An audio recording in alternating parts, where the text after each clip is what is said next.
오늘은 사부 예배인가 동시에 또 바로 이어지는 우리 설립 52주년 기념 행사가 있기 때문에 본문을 제가 조금 바꾸었습니다. 늘 사부 예배 때는 이사야서를 저희들이 함께 나누었는데요. 오늘은 전도서로 옮겨서 또 하나님께서 말씀으로 주시는 은혜들을 함께 나눌까 합니다. 원로 경제학자이신 임정덕 선생님은 빨리빨리 우리에게 익히 알고 있는 단어 아니에요. 이 빨리빨리를 K-속도, 요즘 K자 붙는 게 많이 있죠. K-팝, K-드라마, K-푸드. 저번에 노예 행사로 제가 일본에 갔을 때 가이드가 자신을 소개하기를 K-장녀 그러더라고요. K-장녀가 뭐냐? 가이드를 이제는 좀 내려놓고 쉬고 싶은데 동생 뒷바라지 하기 위해서 장녀인 자신이 계속 일을 이어갈 수밖에 없다. 그러면서 K-장녀. 근데 이 빨리빨리를 임 교수님은 K-속도라 이렇게 부르면서 아예 그분이 쓴 책 제목도 K-속도예요. 그러면서 이분은 빨리빨리의 문화를 순기능적으로 이해를 했습니다. 우리나라가 가진 경쟁력의 뿌리가 바로 K속도, 이 빨리빨리 문화라는 것입니다. 그렇습니다. 우리에게 이 빨리빨리라는 것이 참 좋을 때가 있어요. 그런데 삶의 어떤 영역에서는 빨리빨리가 그다지 효과적이지 아닐 수도 있습니다. 왜냐하면 모든 일에는 때가 있기 때문입니다. 먼저 전도서 3장 1절을 제가 읽어볼게요. 범사에 기한이 있고 정해진 시간이 있고 천하 만사가 다 때가 있나니 우리가 겪는 문제 대부분은 바로 이 때를 놓쳐버리거나 혹은 이 때를 무시하고 무작정 달리기 때문입니다. 그래서 때를 분별한 것도 하나님의 뜻을 분별하는 것 이상으로 필요한 일이에요. 그래서 오늘 본문 11절을 다시 보면서 이 부분에 대해서 정리를 하도록 하십시다. 하나님이 모든 것을 지으시되 때를 따라 아름답게 하셨고, 여기 아름답게라고 번역된 히브리 단어는 적당하게 혹은 적절하게, 하나님께서 때를 맞추지 아니하시고요, 무조건 하나님의 뜻만 펼치시면 우리는 따라가지 못해서 지쳐서 넘어지기도 하고요, 하나님의 때를 분별하지 못하면 너무 성급하게 굴다가 또 스스로 넘어지고 무너지게 될 것입니다. 적당하게, 적절하게. 그래서 때로 어렵고 힘든 시련의 시간도 적당하게 주세요. 견딜 만큼 주세요. 그래도 안 되면 하나님께서 때를 바꾸어서 우리를 또 인도를 하십니다. 그만큼 하나님이 신실하신 분이시죠. 또 사람들에게는 영원을 사모하는 마음을 주셨나니라. 그러나 하나님이 하시는 일에 시종을 사람으로 측량할 수 없게 하셨도다. 무슨 말인가 하면 때를 따라 살면서 우리 사실은 무슨 때가 닥칠지를 몰라요. 그러면서 자연스럽게 하나님을 바라보게 하는 거예요.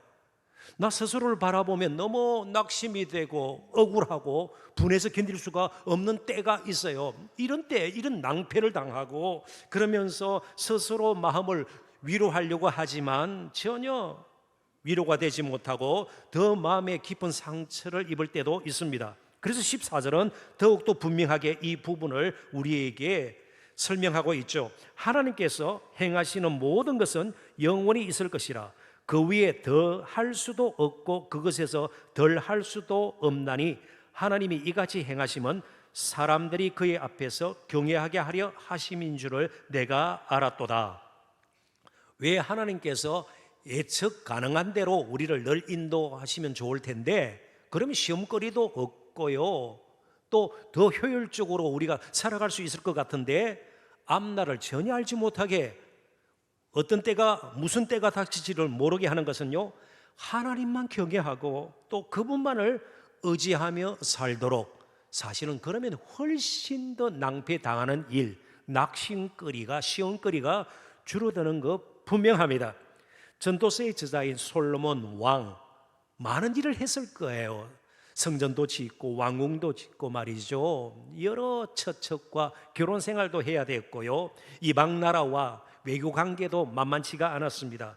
그런 가운데서 때가 있다는 것을 그는 결국 발견하게 된 것이죠. 그러면서 때에 예들을 이렇게 나열하고 있습니다. 전도서 3장 2절부터 8절 제가 빨리 읽어보겠습니다. 날 때가 있고 죽을 때가 있으며 심을 때가 있고 심은 것을 뽑을 때가 있으며 죽일 때가 있고 치료할 때가 있으며 모든 사람이 다 치료받지 못합니다. 모든 사람이 병에서 다 회복되지 못해요.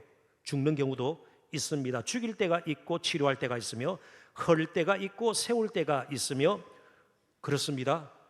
재건축, 재개발하는 지역 그죠? 헐 때가 있고 새로운 아파트 단지가 들었으며 세울 때가 있는 거예요. 요즘도 마찬가지입니다. 울 때가 있고 웃을 때가 있으며 슬퍼할 때가 있고 춤출 때가 있으며 돌을 던져버릴 때가 있고 돌을 거둘 때가 있으며 돌이 무엇을 의미하는가? 어떤 학자는 보석 혹은 또 건축 재료 그렇지 않으면 매매 계약용 돌 우리는 요즘 문서로 작성을 하고 사인을 합니다만 서명을 합니다만 그 당시는 돌을 또 사용했던 것 같습니다. 그래서 돌을 던져버릴 때가 있고 계약을 맺을 때가 있고 파기될 때가 있고 안을 때가 있고 않는 일을 멀리할 때가 있으며 찾을 때가 있고 잃을 때가 있으며 지킬 때가 있고 버릴 때가 있으며 부에 대한 이야기로 이렇게 대부분 해석을 합니다. 찢을 때가 있고 꼬맬 때가 있으며 이게 찢을 때라는 것은 회개 마음을 찢는 그런 의미일 수도 있고 사람 사이의 관계 그냥 찢어진 관계 불화가 계속되는 완전히 망가져버린 그런 관계 그런 관계가 이어질 때가 있고 꼬맬 때가 있으며 잠잠할 때가 있고 말할 때가 있으며 사랑할 때가 있고 미워할 때가 있으며 우리 청년들이 이거 너무 실감납니다. 그죠? 사랑했다가 이제 그만 만나자 뭐 그럴 때가 있는 거 아니에요. 나이 드신 분들은 실감이 안 날 거예요. 그죠? 얼마나 아파요. 같이 이렇게 몇 년 또 사귀다가 헤어지는 경우도 있고 그죠? 너무 마음 아프고 그러지 않아요? 전쟁할 때가 있고 평화할 때가 있느니라. 이게 유대 문화 양식에서는 메리즘이라 그래요. 메리즘. 솔로몬은 이 메리즘을 사용해서 14상의 대조되는 때 모두 28개의 때를 예를 들면서 나열하고 있습니다. 그런데 이것은 관념적인 것이 아니에요. 추상적인 것이 아니라 실제로 우리가 거의 비슷하게 겪는 일상의 때들이에요. 사실 우리의 일생도 쫙 파노라마처럼 펼쳐보면 숱한 때의 연결임을 알 수 있어요. 갑자기 한 뭉텅거리로 인생 이게 아니란 말이에요. 온갖 종류의 때가 엮어져서 오늘 저와 여러분의 지금까지의 인생이 되었고 일생이 되었습니다. 그리고 그 때는 항상 이러한 것들을 포함해요. 담고 있어요. 웃음, 눈물, 기쁨, 분노와 화, 말할 수 없는 아픔, 마음의 상함, 슬픔들이 이 때 가운데는 다 담겨져 있는 거예요. 이제 저와 여러분 사이에도 조만간 헤어짐의 때가 올 거예요. 그리고 새로운 만남의 때가 또 시작이 될 것입니다. 우리 동산교회 52년간 숱한 때의 연결로 오늘 이 시간까지 우리 동산교회가 존재하게 되었습니다. 혹시 우리 가운데 오늘 초청을 받아서 어떤 모양으로도 이 자리에 처음 나오신 분이 계시다면 이 때가 예사로운 때가 아니에요. 특별한 때예요. 오늘은 1부, 2부, 3부 때 우리가 라이프 투게더 생명을 함께 나누는 특별한 초청 주일로 날 잡고 많은 분들이 오늘 방문을 하고 예수 믿기로 결정을 했습니다. 아무튼 우리의 삶에 우연이라는 말은 존재하지 않습니다. 때가 있다는 말은 우연이라는 것은 존재하지 않는다는 겁니다. 왜냐하면 때마다 하나님의 뜻이 담겨 있기 때문입니다. 그래서 지금 주어진 때, 아무리 힘들고 피하고 싶고요, 지워버리고 싶은 때라 할지라도 그 때를 부정하고 현실을 있는 그대로 받아들이지 못하는 것은 하나님의 뜻에 불순종하는 것이고, 더 나아가서 하나님 자체를 부정하는 것과 마찬가지입니다. 따라서 우리의 삶의 태도는 너무 지금의 때가 만약 어리고 힘들 때 더욱 그렇죠. 계속될 것이다 그러면서 인생을 비관적으로 지나치게 그렇게 살아서도 안 될 것이고요, 나의 운명은 다 정해져 있는 것, 이런 식으로 나는 왜 이렇게 낭패만 당하고 계속 실패의 쓴잔을 마셔야 되나, 나는 왜 이런 때를 계속 보내야 되는가, 너무 그렇게 매몰될 필요도 없고요, 지나치게 조금은 스스로 속이면서 과장해서 모든 것이 잘 될 거야, 이런 빈말도 할 필요가 없는 겁니다. 그냥 때에 적절하게 맞춰서 살면 되는 것이에요. 그런데 문제는요, 너무 힘들 때예요, 너무 아플 때예요, 너무 지쳐 있을 때예요, 너무 무너졌을 때예요. 그럴 때 도대체 어떻게 하면 좋겠냐 말이죠. 그런데 일단은 그렇게 해결책을 찾아보십시다. 하나님은 그러한 때조차도 나를 위해서 주신 것이다. 이제 저희들인 예수 그리스도 안에 있기 때문에 하나님께서 우리에게 허락하신 모든 것은 사랑 안에서 되어지는 거예요. 절대로 사랑 밖에서 되어지는 것은 없습니다. 여러분 믿으셔야 해요. 십자가는 그걸 우리에게 가르쳐줘요. 우리가 넘어지고 깨어지고요, 형편을 시대어도 사랑 안에서예요. 사랑하시기 때문에 그걸 허락하시는 거예요. 하나님께서 사랑하시기 때문에 그렇습니다. 그러니까 역으로 우리가 예수 잘 믿으면 무조건 부유해야 되고요, 병에 걸리지도 말아야 되고요, 병에 걸렸더라도 속히 나아야 되고요, 그리고 진학을 하든지 취업을 하든지 항상 가장 좋은 것으로 되어야 되고요. 아니에요. 오히려 히브리서 11장에 나오는 믿음의 선진, 이름이 밝혀진 16명의 삶을 보면요, 다 힘들고 싫은 고통스럽고 아픈 때의 사람들이었어요. 다윗, 모세, 요셉,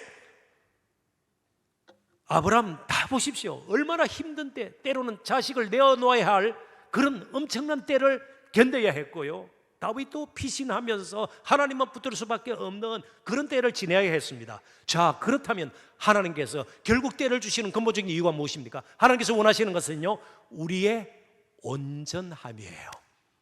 우리의 배부름이 아니에요. 우리의 이 땅에서의 빠른 성공이 아니라 거룩함이에요. 단순히 세속적인 행복이 아니라 우리가 하나님을 닮는 것이에요. 그래서 하나님은 때를 적절하게 섞어서 우리를 다듬어 가십니다. 그러니까 때는요, 우리를 다듬는 하나님의 특별한 은혜의 수단이에요. 때를 하나님께서는 사용을 하십니다. 그래서 예수님께서도 온갖 종류의 사람들을 만났고 그리고 온갖 종류의 일을 겪으셨습니다. 그럴 때마다 예수님께서 자주 하셨던 말씀이 무엇입니까? 내 때가 아직 이르지 아니하였노라. 내 때가, 하나님께서 주신 때가 있다는 것이죠. 그래서 우리는 우리 자신이 늘 하나님의 때를 따라 살아야 된다는 사실을 기억할 필요가 있습니다. 그런데 조심할 부분이 있어요. 우리 모두에게는요, 때에 대한 강박관념 같은 것이 있습니다. 더뎌지는 것, 느리게 보이는 것, 우리 자신이 자꾸만 비교하면서 자신을 형편없는 인생처럼 여기기 때문에 뭐든지 빨라야 되는 거예요. 한 번에 모든 것이 다 이루어지기를 원하는 거 아니겠어요? 그런데 모든 일에 때가 있음을 우리는 잊어서는 안 될 것입니다. 그래서 때에 맞춰 살지 않는 자들의 가장 공통적인 특징은 성급함입니다. 현대인들의 모습을 보십시오. 모두가 성급함의 노예들이 되어버린 것 같습니다. 무엇이든 빨리 이루려고 합니다. 급성장, 아시아 최고로, 세계 최초로, 뭐든지 빨라야 잘 사는 것처럼 보이는 그런 사회에, 또 그런 경향을 가지고 움직이는 사람들 가운데 저와 여러분이 있습니다. 그러다 보니까 과정보다는 늘 결과만을 중시하는 경향이 짙습니다. 그래서 무슨 일이 생기면 마음부터 급해집니다. 필요 이상으로 긴장하게 되고 정신없이 뛰지만 여전히 불안합니다. 그래서 늘 분주하기만 하고 잡히는 것은 별로 없는 것이 우리의 현실인지도 모르겠습니다. 삶의 여유를 회복하는 것이 우리에게 가장 필요해요. 그러나 그것은 우리가 우리 스스로를 다짐한다고 되어지는 것이 아니라 하나님께서 때에 맞춰 살도록 주시는 지혜. 전도서는 지혜롭게 살아라, 하나님을 의지하고 경외하면서 그 지혜를 얻어서 그렇게 살아라는 것이죠. 그래서 저는 한 가지 이렇게 말을 만들어 보았습니다. 어느 때보다도 우리에게 셀라의 영성이 회복되는 거 말이죠. 시편에 보면 셀라 그런 표현이 자주 나옵니다. 이 셀라가 도대체 뭘까? 여러 해석들도 있고 설명들도 있습니다만은 가장 단순한 의미에서는 쉬어라, 멈춰라, 쉬어라, 멈추라예요. 쉬는 것처럼 아름다운 하나님의 사역도 없습니다. 멈추는 것처럼 진정한 헌신자의 삶도 없습니다. 셀라는 멈춰라, 쉬어라, 숨표 혹은 쉼표의 역할을 합니다. 아무리 좋은 찬양도 오늘도 파워 프레이즈가 얼마나 아름답게 찬양을 인도하고 우리가 함께 또 그 인도를 받고 찬양하지 않았습니까? 아무리 좋은 찬양도 중간에 간주가 있습니다. 쉼이 있어요. 우리 인생도 마찬가지입니다. 무조건 빨리 그냥 뛴다고 해서 많은 일을 한다고 해서 잘 사는 것이 아니에요. 쉼이 필요해요. 멈춤이 필요해요. 좋은 사역도 중간중간 생각할 여유가 있어야 합니다. 때를 분별할 수 있는 지혜가 그만큼 필요하다는 것이죠. 아무리 좋은 그림이라 우리가 생각할 때에 많은 것을 그려 넣는다고 좋은 그림이 되는 거 아니에요. 도화지에 빽빽하게 막 새도 그려 넣고 구름도 그리고 해도 그리고요. 그죠? 밑에는 사람은 이봉란도 들어가고 김정우도 들어가고요. 네? 또 누구 넣을까요? 장로님 중에 한 분 또 넣을까요? 동상교회도 그려 넣고요. 주위에 가게도 넣고 빡빡하게 하면 야 정말 알찬 그림이다 아니에요. 우리 인생도 마찬가지예요. 모든 것이 다 차 있다고 아니에요. 정말 우리에게는 여백과 공백의 아름다움이 우리 인생에도 있어야 되는 거예요. 분주한 사역 가운데서도 따로 한적한 곳에서 밤을 새워서 때로는 새벽 미명에 기도하셨던 주님에게서 우리는 셀라, 멈춤, 쉼의 영성을 볼 수가 있는 겁니다. 뛰는 것뿐 아니라 제때 멈추는 것도 배워야 합니다. 소리를 내야 할 때 제대로 소리를 내는 것 못지않게 침묵해야 할 때 침묵할 줄로 알아야 합니다. 이쯤에서 특별히 청년 여러분들에게 제가 아무리 바빠도 멈출 때 멈춰야 합니다. 그래서 제가 아예 말풀이를 할게요. 안식일, 이스라엘 백성들은 애굽에서 늘 벽돌을 굽다가 애굽을 떠났기 때문에 일하는 것에 늘 젖어 있는 사람들이에요. 그들의 관심은 벽돌수, 얼마나 벽돌을 구워야 매맞지 않고 할당량을 채울 수 있는가, 늘 거기에. 그래서 안식일은 어떤 면에서는 가장 지키기 힘든 계명이었는지도 몰라요. 예배가 우선 것이 아니에요. 멈춤이에요. 그래서 안식일을 영어로 세바스라 그러는데 히브리어 사바트에서 왔습니다. 사바트의 본질적인 의미는 멈추라예요. 멈춰라. 너희 인생에 가는 길을 멈추고 때를 분별하고 하나님을 바라보라. 이게 안식일의 본질이에요. 무조건 뛴다고 해서 아니에요. 멈추고 쉬기도 하고요. 즐길 줄도 알고 누릴 줄도 알아야 됩니다. 우리가 요즘 운전하시는 분은 다 알겠습니다만은 시골길 사거리에 스탑 사인이 있어요. 멈춰라예요. 멈춰라. 멈추지 않고 저쪽에 트럭이 오는 것도 모르고 밤에 옆에서 이야기하다가 멈추지 않고 가면요 큰 낭패를 당해요. 빨리 가지 못해요. 멈출 줄도 알아야 되는 겁니다. 오직 하나님만이 천지 만물을 다스리는 분이시며 또 역사의 주관자가 되시기도 합니다. 그래서 오늘 52주년 우리가 이렇게 셈을 합니다마는 하나님은 만세 전부터, 창세 전부터 우리 교회의 존재를 아셨고요. 누가 교회를 이제 시작을 하고 2대 목사가 누가 오고 3대 목사가 누가 올지 하나님은 이미 다 시간표에, 스케줄에 다 기록이 되어 있습니다. 이미 부킹이 다 되어 있는 거예요. 그러니까 하나님을 경외하고 그분의 때에 맞춰 살고자 지혜를 얻는 것이 허무맹랑한 일이 결코 아닙니다. 하나님이 때에 주가 되십니다. 시간도 그분에게 속해 있습니다.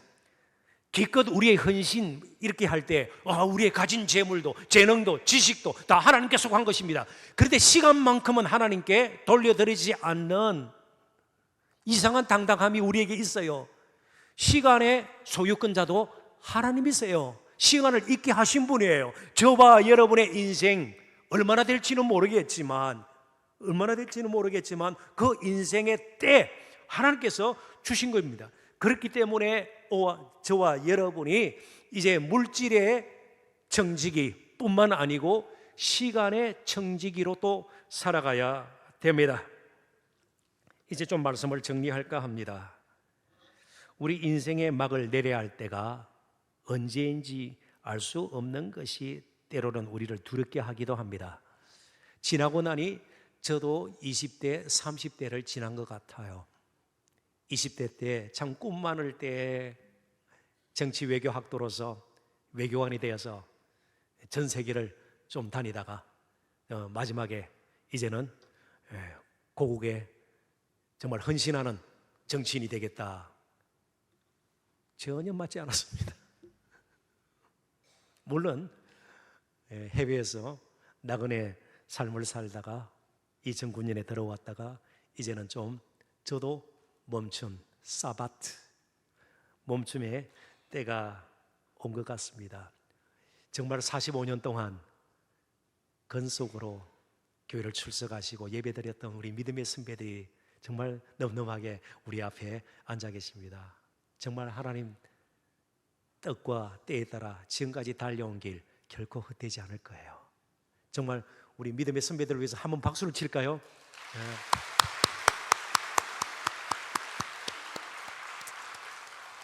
너무 감사해요. 언젠가는 우리의 때가 멈춰지는, 이 땅에서의 우리의 이야기가 이제는 마무리되는 때가 분명히 옵니다. 그렇기 때문에 그 때가 오기 전 지금 나에게 주어진 때, 바로 오늘 지금 이 시간만이 내가 활용할 수 있는 최상의 시간이요 때입니다. 자꾸 우리 인생에서 믿음을 그렇게 도매급으로 넘겨서는 안 될 겁니다. 믿음을 자꾸만 우리가 살아가는 동안 우연이나 예외로 만들어서는 안 되는 거예요.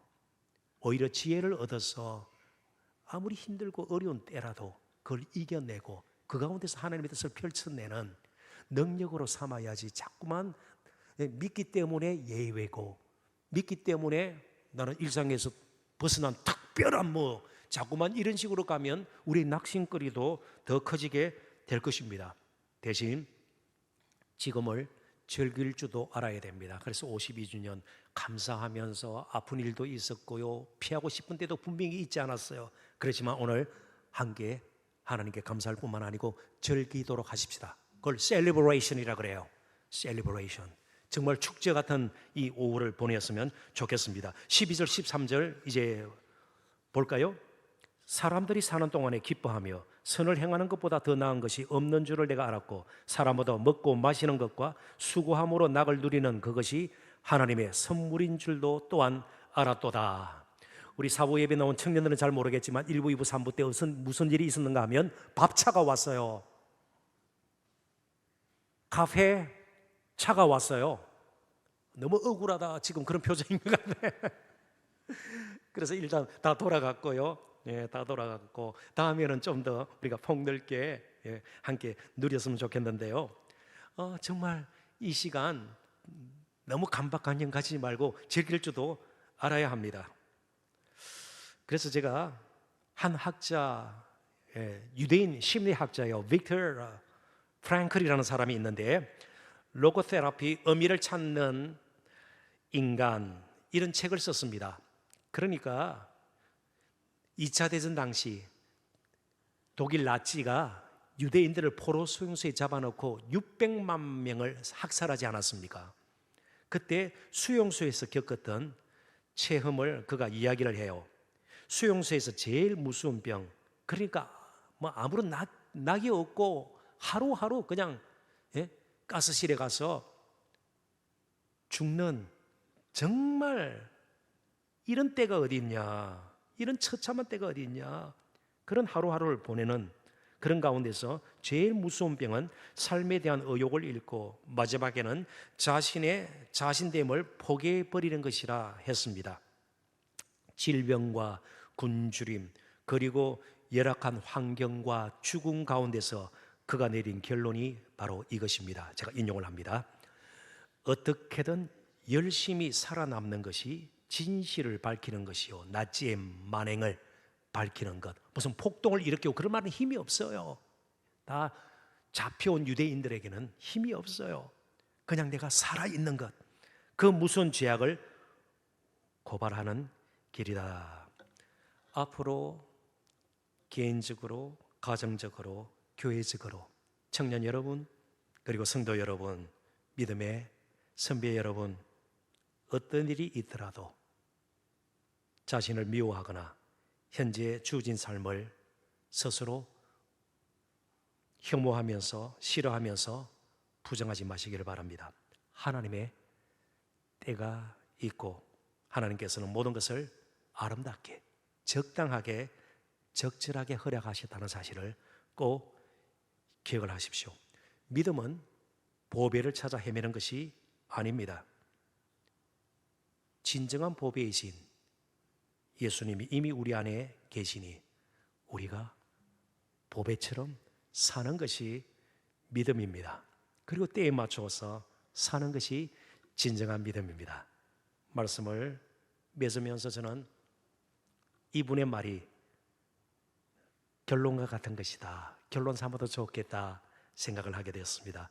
폴 트립 목사님의 말입니다. 한번 잘 들어보십시오.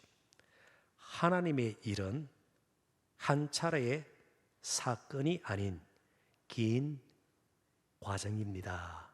우리는 하나님의 은혜를 내가 아플 때 빨리 고쳐주심, 내가 무엇인가 필요할 때 빨리 채워주심, 한 사건, 한 이벤트, 어떤 thing, 어떤 일, 어떤 것, 그렇지만 하나님께서 우리를 사랑하시기 때문에 그분이 우리를 대하시고 이끌어 가신 방식은 항상 과정입니다. 지나고 나면 그때 하나님께서 그런 뜻을 두시고 나에게 그런 때를 허락하셨구나, 그래서 감사하게 될 것이에요. 그리고 찬양하게 될 것이에요.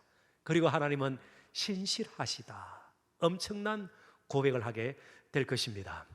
하나님의 때를 따라 남은 인생 즐길 수 있는 것 충분히 즐기시고요, 누릴 수 있는 것도 누리시고, 그렇지만 그 때를 허비하지 않고 멈출 줄도 알고 달릴 줄도 알고 품을 줄도 알고, 때로는 정말 아름답게 뒤돌아보지 않고 또 떠날 수도 있는 저와 여러분이 되셨으면 좋겠습니다. 이제 잠시 조그마한 저희들이 순서를 가지려고 하는데, 혹시 사부 예배에 처음으로 나오신 분이 계신가요? 오늘 교회 처음 딱 한 분 계세요? 어때요? 앞으로도 좀 넣으실 것 같아요? 이때가 분명한, 좀, 노력해 보겠습니다. 안 넣으면 두들겨 팰까요?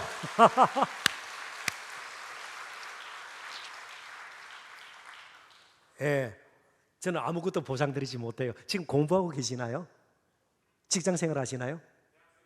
대학생이니까요. 앞으로 차근차근 거죠?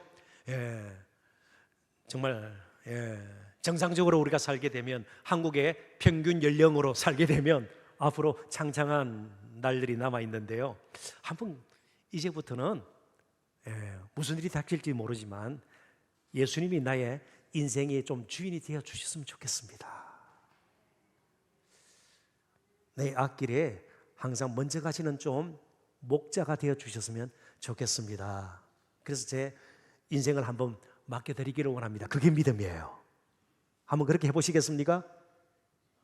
이거 좋습니다.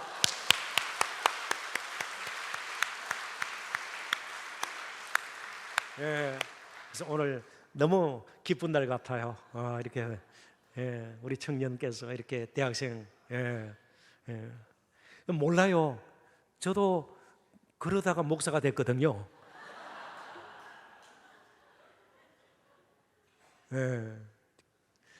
우리 앞은 알 수가 없죠. 그래서 더 의지하게 되는 것 같아요. 이건 미신이 아니에요. 뭐 우연붙지않고 무슨 요술방망이 이런 게 아니에요. 그죠? 요술 램프가 아니에요. 지혜를 얻어서 때와 뜻을 분별해서 사는 거죠. 자, 그런 마음으로 이제 우리가 형제 이름이 뭐예요? 제가 한번 기도하고 싶은데.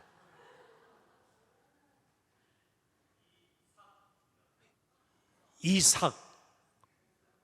이삭이면 성경의 인물이에요. 그죠? 이삭이라는 선목에 아이삭, 이삭이라는 인물도 있어요. 예, 이삭의 이름 뜻이 무엇일까요?